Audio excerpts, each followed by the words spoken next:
Salut à tous, c'est Hugo de la chaîne NSS et aujourd'hui je vais vous présenter l'une des IA qui m'a le plus bluffé. Cette IA c'est Wonder Dynamics dont vous retrouverez le lien en description de la vidéo. Et concrètement Wonder Dynamics, comme il se présente, c'est vraiment un studio pour faire des effets spéciaux de 3D, de remplacement de personnages directement sur internet. L'idée globalement c'est que vous avez un sujet et l'IA va retenir toutes les informations de mouvement, de position dans l'espace et va remplacer du coup votre acteur réel par un acteur en CGI. Selon le niveau d'intelligence artificielle que vous prenez, puisque bien évidemment, bon pour le coup, sans grande surprise, ça ne peut pas être gratuit, vous vous en doutez, vous allez pouvoir avoir différentes options comme choisir le personnage, choisir donc l'acteur qui va être remplacé. Vous allez pouvoir également replacer votre personnage en fonction de la taille, en fonction de la position pour avoir le meilleur résultat possible. Vous allez pouvoir avoir accès à l'armature de votre personnage pour modifier des choses en temps réel au besoin. Vous allez pouvoir également exporter des éléments individuels. Donc là, ça peut être simplement le personnage qui a été remplacé. Ça peut être également la version alpha de votre vidéo. Donc ça, c'est un visuel que vous connaissez si vous faites de la vidéo sur After Effects ou Premiere Pro. Ça peut être également le plan qui a été retravaillé sans l'acteur pour replacer justement par un personnage en CGI,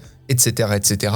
Vous pouvez avoir également un fichier Blender. Bref, vous avez plein de possibilités. Mais alors du coup, comment ça marche? Pour faire très simple, vous allez créer un nouveau projet et vous allez pouvoir sélectionner l'abonnement qui vous intéresse. Donc pour ma part, j'ai pris celui de base, Live Action Easy. Et à partir de là, je vais pouvoir importer un fichier dans mon panneau projet. Une fois le fichier importé et la prévisualisation générée, vous allez pouvoir le glisser-déposer dans votre panneau programme, tout du moins l'équivalent de votre panneau programme si on était sur Premiere Pro. Là, vous avez une timeline qui va vous permettre d'éditer votre rush au besoin. En principe, c'est pas forcément nécessaire.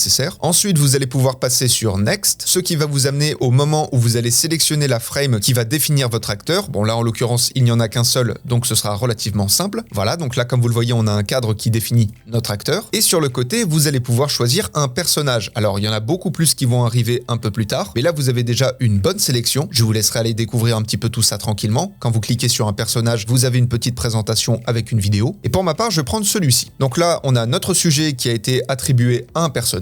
On appuie à nouveau sur Next. Là, vous allez pouvoir choisir différentes options. Donc, pour ma part, je me mets en 1080. Et si vous le souhaitez, vous allez pouvoir donc exporter différents éléments individuels en plus. Et sinon, vous cliquez sur Start Processing. Alors, pour le coup, ça prend un certain temps. Comme vous le voyez ici, il y a marqué 72 minutes. Retenez globalement que ça va durer à peu près 1 heure de faire le rendu de votre projet, de faire toute la modification. C'est normal. Comme vous le voyez, pour ma part, j'ai fait quelques tests en amont de cette vidéo. Mais globalement, après, une fois le fichier généré, vous allez pouvoir visualiser votre vidéo. Alors, quand vous prenez la version simpliste, quand vous prenez la version de base, vous avez 2-3 petits artefacts. C'est pour ça que je vous invite vraiment à prendre une version plus poussée. Mais comme vous le voyez, ça vous permet de créer des effets plutôt sympas et surtout, ça vous fait économiser beaucoup de temps et beaucoup d'argent si vous voulez faire un court-métrage par exemple, avec du CGI, avec un personnage en robot, en alien, etc. Bref, comme je vous l'ai dit, le lien est en description, c'est absolument pas sponsorisé, loin de là. Je vous invite vraiment à aller faire un petit tour, à découvrir les personnages, etc. ou même à découvrir le site dans son entièreté pour voir tout ce qu'il propose. C'est vraiment très très intéressant. Comme je vous l'ai dit,